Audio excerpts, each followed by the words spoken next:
Syekh Abdul Walid Muhammad bin Ahmad bin Muhammad bin Rus. Ini lahir dari keluarga Qadhi. Kakeknya dan ayahnya itu Qadhi, itu ahli hukum, mahkamah konstitusinya lah zaman itu. Qadhi dari mazhab Maliki. Dan nanti Ibnu Rus ini sebenarnya mazhabnya Maliki. Dia dikenal juga seorang ahli fikih yang menulis Bidayatul Mujtahid. Jadi gerbang awal seorang mujtahid. Orang pintar sejak kecil, menguasai banyak bidang. Ya selalu saya bilang hampir semua filsuf peripatetik itu multidisiplin, kedokteran, astronomi, dan banyak bidang yang lain. Kemudian muridnya Ibnu Bajjah, asistennya Ibnu Tufel. Dia direkomendasi oleh Ibnu Tufel kepada Abu Ya'qub Yusuf zaman itu di dinasti Al-Muwahhidun. Jadi di era Abu Yusuf Ya'qub ini Qadhinya adalah Ibnu Tufel. Nanti ketika Ibnu Tufel tua, yang direkomendasi oleh Ibnu Tufel adalah sahabatnya, muridnya, asistennya, yaitu Ibnu Rus, untuk menjadi penerus dia jadi Qadhi di Al-Muwahhidun. Tanpa ragu-ragu oleh Abu Ya'qub diangkatlah Ibnu Rus sebagai Qadhi zaman itu.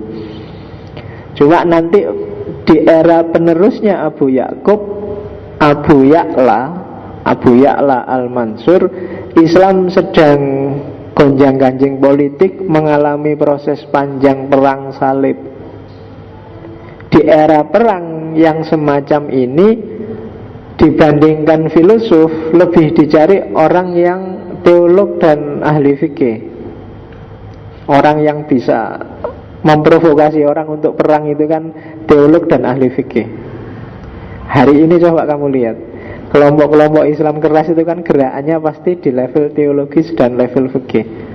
Kalau masuk level filsafat pasti enggak. Karena kalau masuk level filsafat pasti terus arahnya kontemplasi merenung, enggak jadi gegeran. Ya, tapi kalau masuk level teologis apa fikih, orang nyari halal haram, kafir mukmin. Ini paling gampang dimanipulasi, diarahkan untuk mengungkit emosi orang, kemudian nyuruh perang. Perang salib awal itu ketika gereja bingung gimana ya melawan Islam yang kuat, yuk gampang. Para pendeta zaman itu, para rahibnya Kristen memfatwakan bahwa ada penebusan dosa besar-besaran, obral penebusan dosa pokoknya.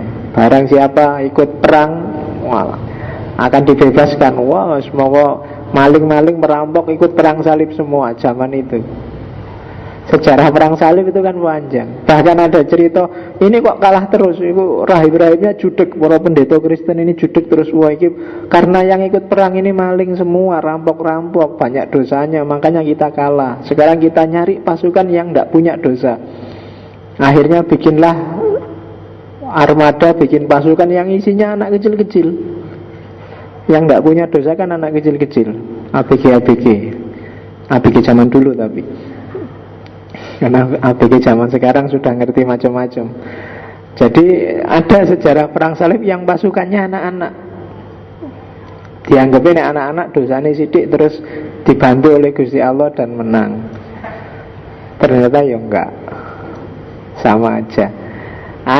Di era-era perang salib inilah nanti kedudukannya Ibnu Rus terancam dan dia tergusur. Karena memang dia banyak dimusuhi oleh para teolog dan para fuqaha. Bahkan karena beberapa tulisannya juga banyak mengkritik para teolog dan fuqaha. Yang sangat jelas dikritik oleh Ibnu Rus adalah cara berpikir teologis model Asy'arian yang agak fatalistik, dengan tokoh besar Asy'arinya ya Ghazali. termasuk ketika Ibnu Rus nulis Tahafut.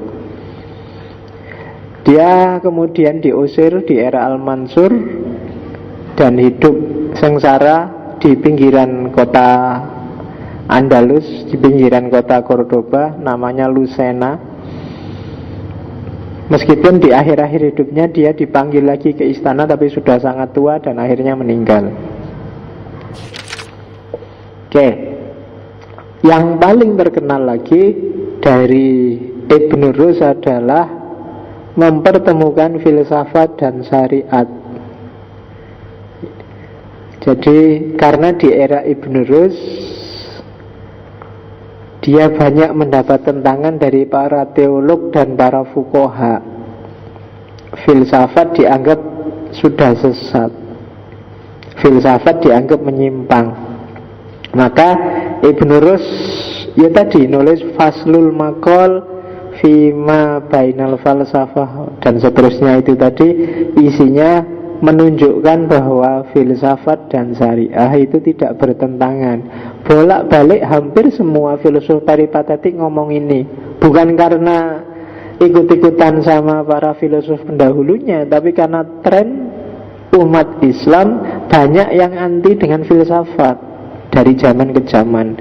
Mulai zaman Al-Kindi sampai zaman Ibnu Rus, ternyata konstelasi politik naik turun bikin orang sering-sering menyisihkan filsafat.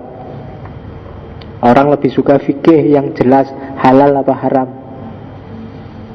Jadi cara berpikir fikih lebih laku dibandingkan cara berpikir rasional filosofis. Sebenarnya sampai hari ini, hanya saja hari ini tidak ada lagi para filosof baru yang mengangkat tema ini.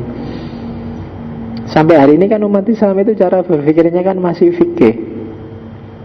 Kalau nggak percaya kamu lihat TV, semua acara tanya jawab dengan ustadz itu mesti isinya fikih. Mama Dedeh kah, Ustadz Maulana kah, siapa yang TV itu, Solmed kah, siapa lagi. Kalau ada sesi pertanyaan, coba kamu perhatikan, pertanyaannya rata-rata fikih. Orang ingin dikasih fatwa halal apa haram, selalu orang nanya dalil. Dan dalil berarti ada ayat, ada hadis, ada asar dan lain sebagainya. Cara berpikir fikih pun reduktif, jadi hanya pada judgement hukumnya, bukan logika hukumnya. Makanya nanti Ibnu Rus nulis tentang bidayatul mujtahid, untuk melatih orang bahwa fikih itu tidak cuma urusan klaim halal haram, tapi ada logika hukumnya. Syafi'i ngomong gini karena ini, dia cara istinbat hukumnya gini. Malik ngomong gini dengan cara istinbat gini. Itu mengajari masyarakat untuk rasional. Makanya harus kalau kita ngaku muslim ya belajar dikit-dikit cara berpikir syariat, cuma bukan pada fikih tapi pada usul fikihnya, logika hukumnya. Kalau kita kan biasanya apalan kan, ya kalau Syafi'i boleh, kalau Malik nggak boleh, kalau Hanafi setengah boleh, kalau Zohiri pasti nggak boleh, kan selalu gitu. Kenapa begitu nggak tahu. Nah, bahkan sampai pintu ijtihad itu ditutup, nggak mungkin bisa dibuka. Sudah top pikirannya para ulama, kita tinggal melanjutkan aja. Itu antara lain juga yang dikritik oleh Ibnu Rus. Kita perlu peradaban rasional sebagai imbangan bagi peradaban syariah. Dan jangan takut karena ada wihdatul hakikoh, kesatuan kebenaran. Kebenaran itu satu, utuh. Dilewati dari jalan manapun ketemunya akan sama. Orang ke Solo bisa lewat Jogja, bisa lewat mana, Wonosari, Gunung Kidul, bisa lewat Surabaya, bisa lewat mana lagi, pokoknya dari barat. Tujuannya sama, jalurnya aja yang beda. Ada wahdatul hakikoh. Jadi filsafat dan syariat itu arahnya sama. Yang kedua, catatannya Ibnu Rus, jangan takut belajar filsafat, karena toh belajar filsafat puncaknya adalah sama seperti syariat, ketemu Tuhan. Belajar filsafat itu kan mikir macam-macam, alam semesta ini, hidupmu, dirimu, kenyataanmu dipikir. Pada puncaknya ya Tuhan. Syariah juga begitu, kamu sholat, zakat, puasa, haji, puncaknya kan ketemu Tuhan juga. Dua jalur yang berbeda, muara akhir ketemunya sama. Ya kan? Sholat, zakatmu, syariah, semua itu kan tujuannya lillahi ta'ala. Jadi karena Allah maka pada akhirnya harus ketemu Tuhan. Innalillahi wa inna ilaihi roji'un. Baik sebelum mati maupun sesudah mati. Filsafat kan juga begitu, mengejar Tuhan hanya saja pakai rasio. Kenali lingkunganmu, kenali alam semesta sekelilingmu, pada akhirnya kamu juga akan ketemu Tuhan. Karena puncak pengenalanmu terhadap apapun ada pada Tuhan. Nah, itu Ibnu Rus. Jadi dua jalur yang beda sebenarnya sama. Hakikatnya filsafat toh nanti berpuncak pada Tuhan juga. Man arafa nafsahu faqad arafa rabbahu. Barang siapa kenal dirinya, kenal Tuhannya. Oke, itu filsafat dan syariat. Karena itu, maka kalau ada pertanyaan mana yang lebih penting, akal atau wahyu, mana yang lebih tinggi? Kalau istilahnya Ibnu Rus, akal dan wahyu adalah ukhtul rodi'ah, saudara sesusuan. Jadi sak dulur. Jadi saudara sesusuan kan nyusu di orang yang sama. Jadi podo, sama-sama saudaranya. Nggak ada yang lebih penting, dua-duanya penting. Akal butuh wahyu. Kenapa akal butuh wahyu? Ya karena dunia dan segala isinya ini banyak hal yang tidak terjangkau oleh akal. Hal-hal metafisika, hal-hal yang sifatnya perintah, hal-hal yang sifatnya anjuran, itu akal sering tidak berdaya, maka akal butuh wahyu. Wahyu juga pasti butuh akal, karena tanpa akal wahyu tidak bisa dipahami. Kalau akalmu mati, dikasih Quran sebagus apapun di depanmu juga tidak bunyi. Orang yang tidak waras itu mbok kamu bisa, ini loh Quran dibuka, tidak akan bunyi.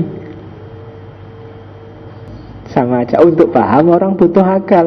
Maka pertanyaan mana yang lebih tinggi dan mana yang lebih penting, akal atau wahyu, itu tidak relevan ditanyakan. Dua-duanya penting. Lupa, tapi dalam hidup kita kan harus dituntun oleh Quran, oleh Nas. Jadi pedoman utamanya Quran. Iya, tapi Quran itu tidak bunyi. Kita yang membunyikan, kita yang memahami dan menjalankan. Harus kerjasama dua-duanya. Oke, maka dua-duanya penting dan signifikan. Kenapa kok bisa sakar PDW tadi? Karena nggak belajar cara berpikir yang benar. Gimana sih cara merumuskan, gimana cara menyimpulkan sesuatu. Itu cara mikir. Kapan konteks harus bermain, kapan sejarah ikut menentukan, mana yang objektif, mana yang subjektif, mana yang mutlak, mana yang muqayyad, mana yang umum, mana yang khusus. Itu semua kategori-kategori akal. Wahyu atau nas, diam saja, kita yang menentukan. Oh, ini khusus untuk Nabi yang boleh kawin 9, kalau kita nggak bisa, kan gitu. Oke, akal dan wahyu itu nanti bentuk praksisnya, dalam praktiknya kan hasilnya dua. Yang akal nanti menjelma jadi hikmah, filsafat, dan yang wahyu kan menjelmanya jadi syariah. Dua-duanya harus dialog. Maka orang Islam butuh filsafat selain syariah. Jadi dua-duanya kita butuh. Kalau hikmahnya mati, ya syariahnya akan kehilangan nilai. Karena nilai itu kan ketemunya lewat falsafah. Kenapa kita harus sholat? Apa makna dibalik sholat? Kandungan operatif apa dibalik sholat dan seterusnya. Itu kan akal yang bunyi.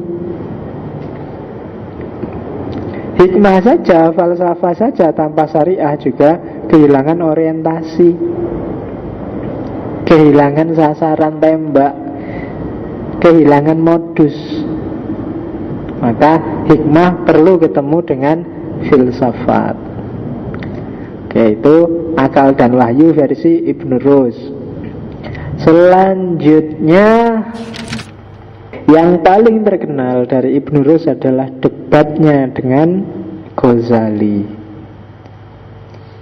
Jadi ada 3 hal yang dibantah oleh Ghazali dari para filosof, yang menurut Ghazali 3 hal inilah yang bikin para filosof kafir. Katanya Ibn Rus, Ghazali salah paham dengan para filosof. Tidak seperti itu yang dimau oleh para filosof. Yang pertama, kodimnya alam. Menurut pembacaannya Ghazali, para filosof telah kafir karena bilang alam itu kodim. Katanya Ibn Rus, tidak begitu yang dimaksud oleh para filosof. Kalau logikanya Ghazali kan, kalau alam itu kodim, berarti dia kodim menyaingi Allah. Yang harus kodim kan cuma Allah. Nah, katanya Ibn Rus, bukan begitu. Maksudnya para filosof kodim itu kodim dari segi waktu, bukan dari segi zat. Kenapa? Karena yang namanya waktu, kodim itu kan kita memahaminya, kodim itu kan tentang waktu. Dia berarti di luar waktu, tidak berwaktu. Maka alam ini disebut kodim oleh para filosof. Kenapa? Karena alam ada sebelum waktu. Kenapa alam kok ada sebelum waktu? Karena waktu itu ada hasil dari gerakan alam. Ada sekarang, besok, hari ini, itu kan karena alamnya gerak, perputaran alam. Ada waktu itu ketika ada alam semesta. Berarti alam semesta ini harus ada sebelum waktu. Dan ada sebelum waktu itu kan disebut kodim. Itu argumen pertama. Terus, alam ini diciptakan dari sesuatu sebelumnya. Kan terus kalau bagi enggak bisa. Alam ini ya ada tanpa ada bahannya. Kalau bagi Ibn Rus, banyak isyarat dalam Quran yang Allah bilang sebelum ada alam ini sudah banyak sesuatu. Ya contohnya ars, mak, kan itu arsnya Allah. Itu kan berarti ada sesuatu namanya ars. Allah sudah menciptakan ars duluan. Bertahta di atas air, kan di atasnya air, di atasnya ars. Itu kan berarti banyak hal lain sebelum alam yang diciptakan oleh Allah. Dan alam semesta sangat mungkin dari bahan-bahan yang sudah ada sebelumnya itu yang kemudian diubah. Jadi menjadikan.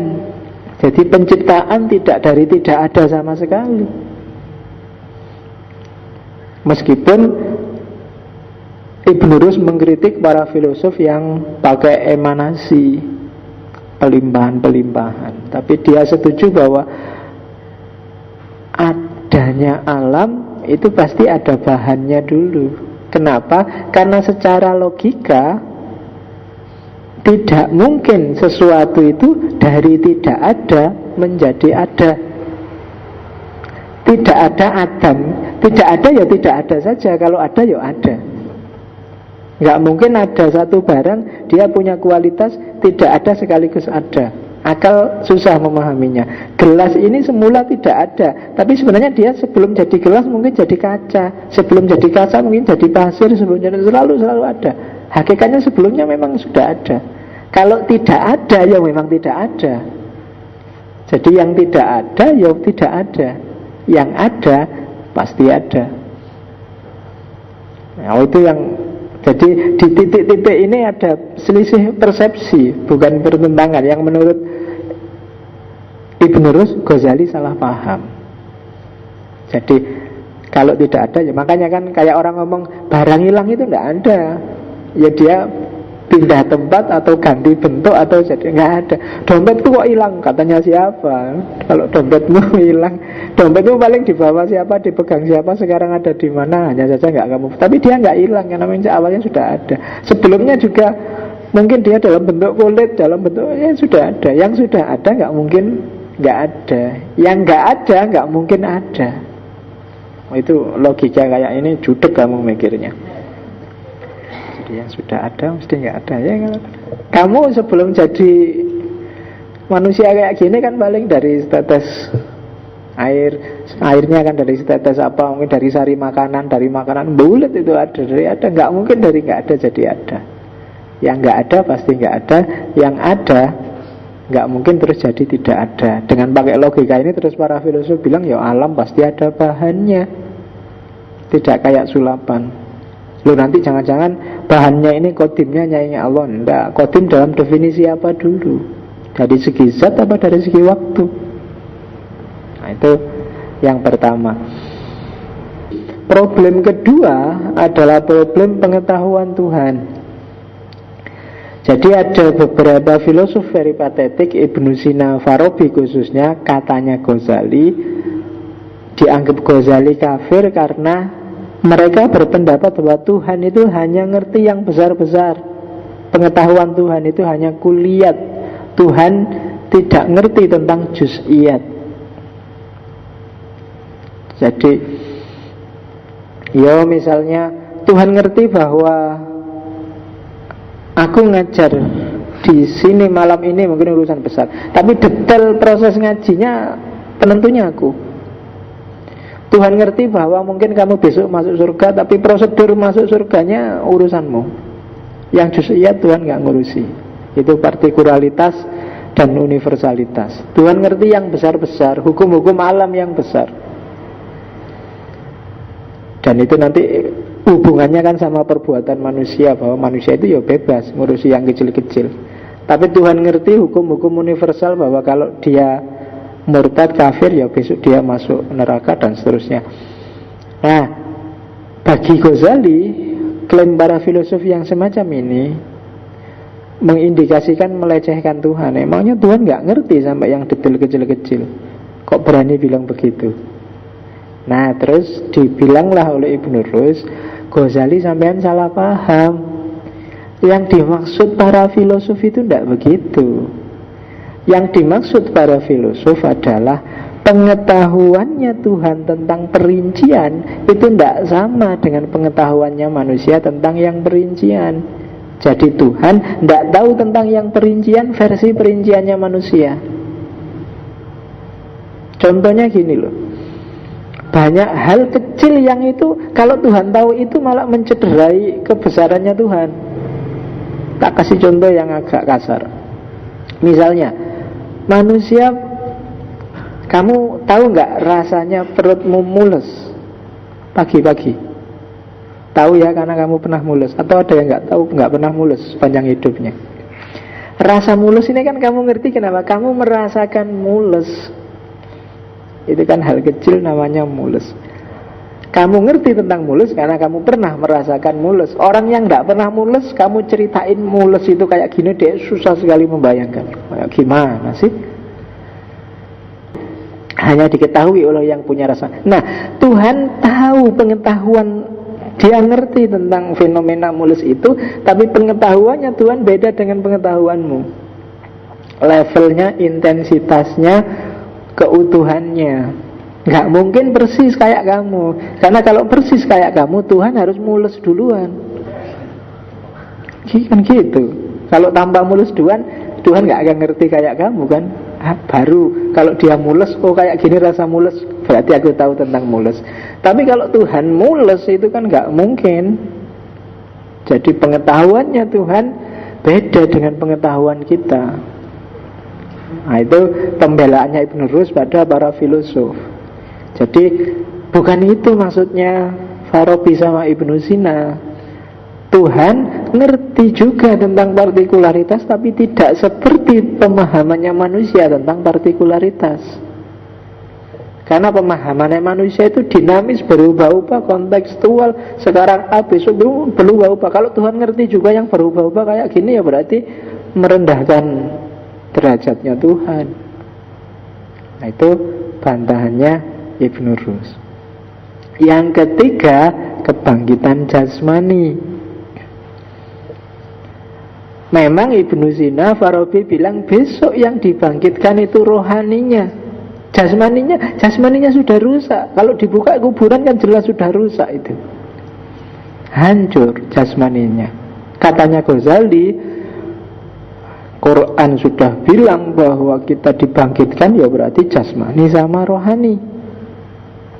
Besok jasmani itu akan, yang sudah rusak itu akan diutuhkan lagi. Nah, Ibnu Rus membela para filosof. Ghazali tidak begitu. Dia tetap setuju bahwa rohani yang dibangkitkan. Kenapa? Ya karena memang jasmaninya sudah rusak.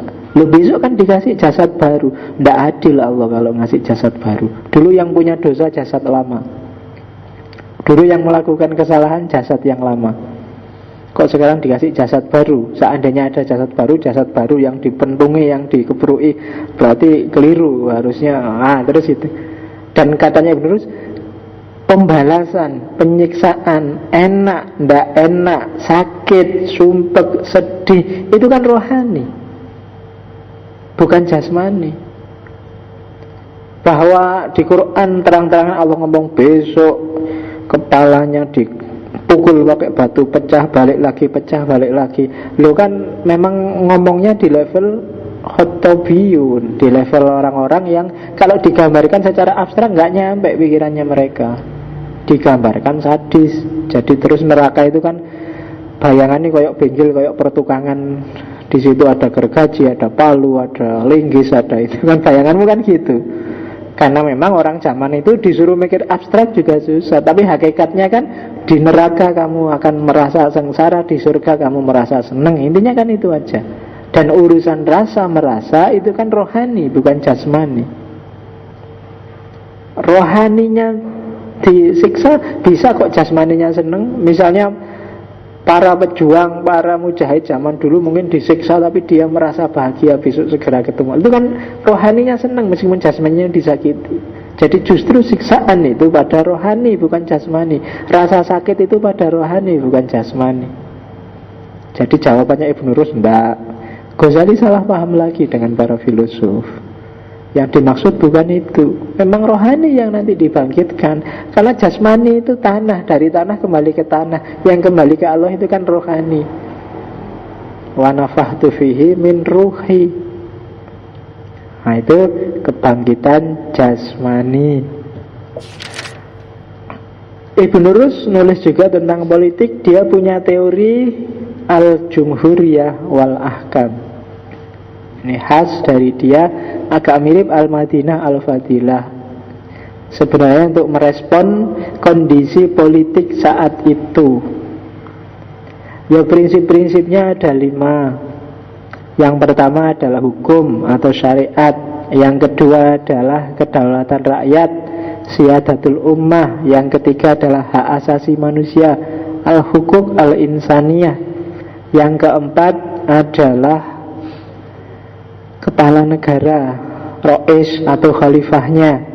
Kemudian yang kelima adalah hubungan kenegaraan, al-ahkam ad-daulah, hubungan internasionalnya.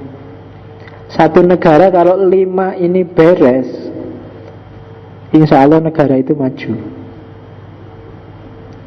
Jadi hukumnya tegak, hukum kan bahasa Islamnya syariah. Kemudian kedaulatan rakyatnya terpenuhi, rakyatnya berdaulat.